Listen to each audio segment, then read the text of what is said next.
Hello dear students, welcome back to organized knowledge channel. और आज की जो वीडियो है उसमें हम डिस्कस करेंगे worksheet number 40A for class 10th subject science है। और ये वर्कशीट आपके लिए 11 अक्टूबर 2021 के लिए शेड्यूल की गई है। आज की जो वर्कशीट है बच्चों, उसमें हम चैप्टर 6 जो हमारा है लाइफ प्रोसेस, उसी को कंटिन्यू करते हुए आगे फर्दर रेस्पिरेशन के बारे में पढ़ेंगे। वर्कशीट शुरू करने से पहले बेटा प्लीज़ चैनल को सब्सक्राइब कर लीजिए, बेल आइकन को भी प्रेस कर लो ताकि आपको वीडियोस की जो है सारी नोटिफिकेशंस वो मिल सके। So now let's start. The human respiratory system can be broadly divided into two parts based on the functions. जो ह्यूमन रेस्पिरेटरी सिस्टम है उसको हम मेनली टू पार्ट्स में, उसके फंक्शन के बेस पे उसको टू पार्ट्स में डिवाइड कर सकते हैं। System of interconnecting cavities and tubes that conduct air into lungs, यानी ये इंटरकनेक्टिंग कैविटीज़ और ट्यूब्स हैं जो कि एयर को लंग्स में कंडक्ट करती हैं। एयर को कहाँ भेजती हैं? वो लंग्स में भेजती हैं। जिसमें सबसे पहला पार्ट रहेगा नोज़। नोज़ में क्या है? Warm filter air as it is inhaled. जब नोज से जो एयर है वो हम कहाँ लेते हैं? इनहेल करते हैं, ठीक है, और लंग्स के अंदर लेकर जाते हैं। तो नोज जो है वो एयर को फिल्टर करता है और उसको वार्म कर देता है। हमारे नोज़ में हेयर्स प्रेजेंट होती हैं, तो जो हेयर हैं वो क्या करते हैं? वो एयर को फिल्टर कर देते हैं। नेक्स्ट देखिए pharynx. Pharynx passageway for air leads to trachea. ये भी एयर के लिए पैसेज है, ठीक है, और ये कहाँ जाता है? ये पार्ट ट्रेकिया में मिल जाता है। नेक्स्ट है लैरिंग्स। लैरिंग्स जिसको हम वॉइस बॉक्स कहते हैं, जो हवा के कारण ये जो है ये क्या होता है कि ये पतली पतली परत होती हैं और जिसके कारण हम बोल पाते हैं। नेक्स्ट है trachea. Trachea connect pharynx to bronchi. The ring of cartilaginous provide structure and keep the windpipe open. Trachea is lined with fine hair called cilia which filter air before it reaches lungs. तो trachea जो है वो क्या करता है? Trachea pharynx को जो है ब्रोंकाई से जोड़ता है। तो इस तरह से ये स्ट्रक्चर होता है। ये जो है, ठीक है, ये क्या है? ये ट्रेकिया है। इसके ऊपर इस तरह से शी शेप की कार्टिलेजिनस रिंग्स होती हैं और ये जो कार्टिलेजिनस रिंग्स हैं ये जो है ट्रेकिया को ओपन रखती हैं ताकि जो ये विंड पाइप है ये आपस में चिपक ना जाए। इसीलिए ये शी शेप की क्या होती हैं? इसके ऊपर कार्टिलेजिनस रिंग्स होती हैं। ट्रेकिया के अंदर फाइन हेयर होते हैं जिनको हम सीलिया कहते हैं, ठीक है, जो कि एयर को ये ब्रोंकाई, ये क्या है? These are the bronchi. Bronchi में जाने से पहले उसको क्या करती हैं? उसको रोकती हैं, ठीक है। फिल्टर एयर को जो है क्या करती हैं? फिल्टर कर देती हैं। जो डस्ट पार्टिकल्स हैं उनको रोक देती हैं। नेक्स्ट है ब्रोंकाई। तो ये जो अब जो ट्रेकिया है वो टू पार्ट्स में डिवाइड हो जाता है, जिनको हम क्या कहते हैं? जिनको हम ब्रोंकाई कहते हैं। So these are the two branches at the end of trachea which leads to lung. तो ब्रोंकाई जो है वो टू ब्रांचेस हैं। ट्रेकिया जो कि ट्रेकिया के एंड्स पे हैं, ठीक है, और जो कि एक एक करके लंग्स के अंदर एंटर कर जाती हैं। तो इनको क्या कहते हैं? इनको हम ब्रोंकाई कहते हैं। नेक्स्ट देखिए, अभी ये फर्स्ट हमारा एक तरह से पार्ट हो गया। Second, system where exchange of respiratory gases आकर, जहाँ पर रेस्पिरेटरी गैसेज का एक्सचेंज होता है। तो इसके बाद देखिए क्या होता है? ये ब्रोंकाई हैं जो कि लंग्स के अंदर चली जाती हैं इस तरह से। उसके बाद इसके ऊपर जो है सी शेप की कार्टिलेजिनस रिंग्स होती हैं एंड रेस्पिरेटरी ब्रोंक्यूल्स। तो इसके अंदर जो ब्रोंकाई हैं ये आगे फर्दर जो है पार्ट्स में डिवाइड हो जाती हैं, ठीक है, इस तरह से। इनको हम क्या कहेंगे? These are the bronchioles. These are the narrowest airways of lungs deliver air to exchange surface of lungs. तो यहाँ पर एयर जो है उसका एक्सचेंज होता है, ठीक है, एयर को डिलीवर करता है लंग्स में। Next is alveolar duct, a network of small branches leading from bronchi into the lungs tissue and ultimately to air sac. Alveolar duct होती हैं। तो ये जो एल्वियोलर डक्ट हैं और ये किस में ओपन होती हैं? बैलून लाइक स्ट्रक्चर, जो जिनको हम क्या कहेंगे? एल्वियोलाई कहेंगे, ठीक है। और जो एल्वियोलाई हैं these are the functional respiratory units in the lungs where gases like oxygen and carbon dioxide are exchange enter and exit the blood stream. तो ये जो एल्वियोलाई है ये इस तरह से देखो, ये एल्वियोलर डक्ट हो गई, स्मॉल ब्रांचेस होती हैं, लॉन्ग टिश्यूज़ होते हैं और ये जो है ओपन होती हैं into the balloon like structure and these balloon like structure are known as alveoli. इसके चारों तरफ जो है इस तरह से जो ब्लड है वेसल्स होती हैं इसके साथ अटैच होती हैं, और जो ब्लड वेसल्स हैं उनमें ऑक्सीजन एंड कार्बन डाइऑक्साइड का गैसेस का क्या होता है, एक्सचेंज होता है। So alveoli these are the functional respiratory units in the lungs. तो इस तरह से यहाँ पर कार्बन डाइऑक्साइड वो यहाँ पर छोड़ दी जाती हैं इन द लंग्स, एंड ऑक्सीजन जो है यहाँ से ले ली जाती है। इस तरह गैसेस का एक्सचेंज जो है वो यहाँ पर होता है। ठीक है, नेक्स्ट देखिए। Now next topic is inhalation. So बच्चों इनहेलेशन क्या होता है? It is taking in air rich in oxygen. Okay, जो ऑक्सीजन हम अंदर लेते हैं वैसे अंदर हम एयर लेते हैं और उसमें से ऑक्सीजन का यूज जो है वो जो लंग्स हैं वो करते हैं। So it is taking in air rich in oxygen. It occur due to contraction of muscles. So जो मसल्स हमारी रिब्स के साथ अटैच होती हैं वो कॉन्ट्रैक्ट हो जाती हैं, and this lift ribs and flatten diaphragm. So इससे क्या होता है कि जो रिब्स हैं वो लिफ्ट अप होती हैं और डायफ्राम वो फ्लैटन हो जाता है। और देखो बच्चों जो डायफ्राम है इससे ऊपर की जो कैविटी है इसको हम थोरेसिक कैविटी बोलते हैं, और जो नीचे वाली जो पार्ट है उसको हम बोलते हैं एब्डोमिनल कैविटी। ओके, उसको हम क्या बोलेंगे? Abdominal cavity. एब्डोमिन क्या होता है? हमारा stomach. Now it increase the volume of the thoracic cavity. और इससे क्या होता है जब डायफ्राम फ्लैटन हो जाता है तो जो वॉल्यूम है थोरेसिक कैविटी का वॉल्यूम इंक्रीज हो जाता है और एयर वो जो है अंदर की तरफ जाती है, and hence the pressure inside the thoracic cavity decrease and air rushes inside of the lungs. और जो एयर है that will rush inside the lungs.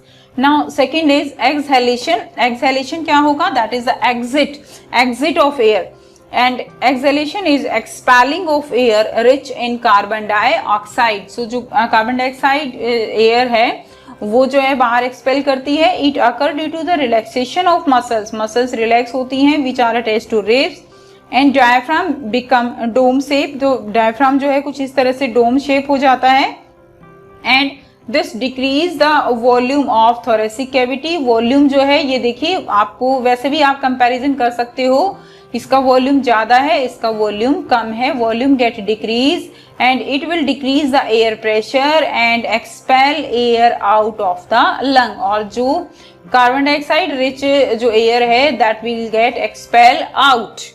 Now gas exchange between alveoli and capillaries. अब बच्चों यहाँ तक तो आपको क्लियर हो गया है कि किस तरह से जो एयर है वो हमारी जो लंग्स हैं उनके अंदर जो है यहाँ से एंटर करती है। तो ये प्रोसेस आपको अब कंप्लीट है। अब उसके बाद यहाँ पर क्या होगा? There will be the exchange of gases. So अब एयर यहाँ पर इनहेल भी हो रही है एक्सहेल भी हो रही है, बट यहाँ पर जो ऑक्सीजन है वो हर एक बॉडी पार्ट तक कैसे पहुंचती है और कैसे जो कार्बन डाइऑक्साइड है वो वापस बाहर निकलती है, हमें वो प्रोसेस यहाँ पर समझना है। सो देखिए यहाँ पर होता क्या है? Within the lungs alveoli. So alveoli is a plural word and singular क्या है इसका? एल्वियोलस है। It provide a surface where the gases of exchange of gases can takes place. सो बच्चों हम ये पहले भी बता चुके हैं आपको कि इस तरह से बैलून लाइक स्ट्रक्चर हैं, and these balloon like structure are known as alveoli where the exchange of gases takes place. आप डायग्राम में भी देख पा रहे हो। And now what happen? The wall of alveoli contain an extensive network of blood vessels. तो आपको दिखाई दे रहा है कि ये क्या है? These all are the blood vessels. जो इसके चारों तरफ कुछ इस तरह से ब्लड वेसल्स जो हैं वो इस तरह से इसको कवर किए हुए हैं।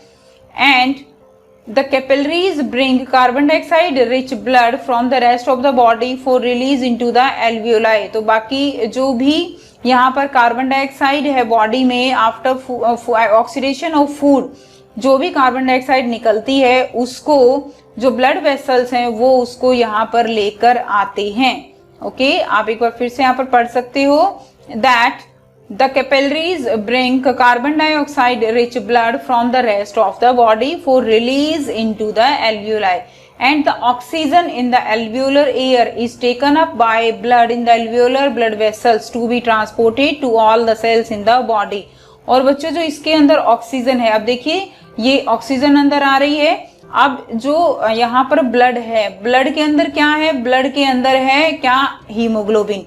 और जो हीमोग्लोबिन है इसकी बहुत ज्यादा टेंडेंसी है ऑक्सीजन के साथ बाइंड अप करने की, और ये बहुत जल्दी ऑक्सीजन के साथ बाइंड अप हो जाता है, और ये जो है ऑक्सीजन जो है इसके साथ बाइंड अप होके हर एक बॉडी पार्ट तक पहुंच जाती है।